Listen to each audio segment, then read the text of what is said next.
La parole est à Monsieur Patrick Hetzel, pour le groupe Les Républicains, qui a demandé l'organisation de ce débat. Et Monsieur Hetzel dispose de 5 minutes. Merci beaucoup, Monsieur le Président, Madame la Ministre, mes chers collègues. De très nombreux Français attendent, malgré cette période compliquée liée à la pandémie, une décision de justice, car elle est pour eux d'un intérêt primordial.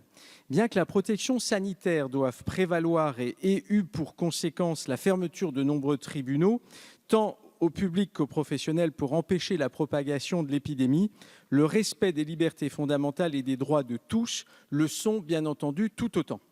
Ainsi, entre le 16 mars et le 11 mai, les procès d'assises ont été reportés, tout comme la majorité des audiences des tribunaux correctionnels ou civils.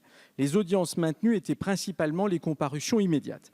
Or, Madame la Ministre, lors de votre audition devant la mission d'information Covid-19 ici à l'Assemblée nationale le 8 avril dernier, vous disiez que les tribunaux restaient ouverts pour le travail lié aux contentieux d'urgence et essentiels, comme les procédures concernant des violences au sein de la famille, des atteintes aux personnes, le non-respect des règles du confinement. Ce que nous avons vu, c'est une très grande disparité de fonctionnement entre les juridictions et une application des instructions de la chancellerie qui variait d'une juridiction à l'autre, et ceci de manière très forte.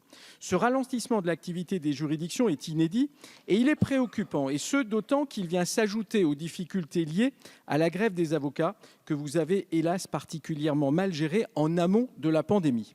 Ce nouveau ralentissement de l'activité judiciaire tient en grande partie au manque de lisibilité dans la mise en œuvre des plans de continuité de l'activité qui a, dans certains cas, entraîné un arrêt quasi total des juridictions.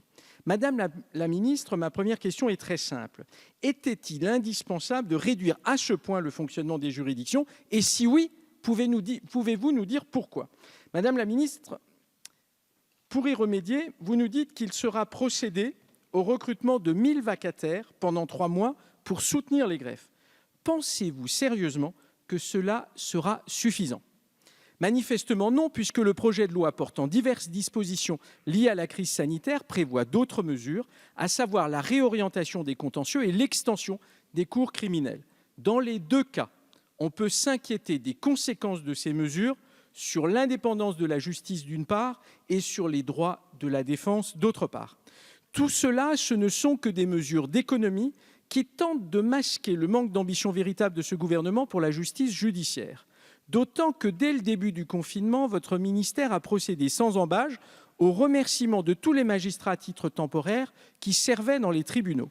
Alors qu'ils avaient rendu des services importants à l'institution judiciaire, ils se sont retrouvés sans ressources et d'ailleurs la plupart d'entre eux n'ont toujours pas touché les indemnités qui leur sont pourtant dues au moment où je parle.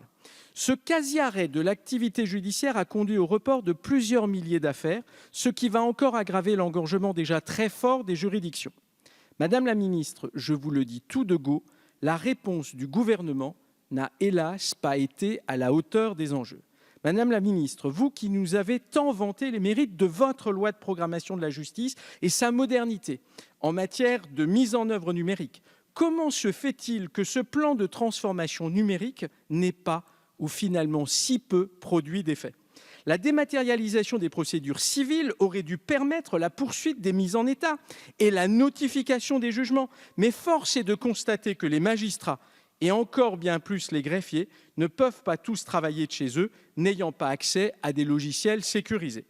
En conclusion, beaucoup de justiciables pâtissent de cette absence de réponse et les dossiers ne cessent de s'amonceler dans les tribunaux. Madame la garde des Sceaux, quelle stratégie envisagez-vous pour répondre enfin aux légitimes attentes des justiciables et des professionnels du droit qui ont besoin de réponses et de sécurité juridique? En effet, depuis la levée du confinement, voici maintenant 1 mois, on constate que la reprise de l'activité juridictionnelle se fait vraiment très progressivement et c'est un euphémisme. Le Conseil national des barreaux, qui représente 70 000 avocats les 70 000 avocats de France, a demandé une suspension totale des congés d'été dans les juridictions. Allez-vous y répondre favorablement, Madame la Ministre, pour enfin faire face à l'urgence judiciaire qui succède à l'urgence sanitaire? Il y a là des besoins impérieux. Nous attendons non seulement des réponses, mais aussi des actions de la part du gouvernement. Je vous remercie. Merci, mon cher collègue. La parole est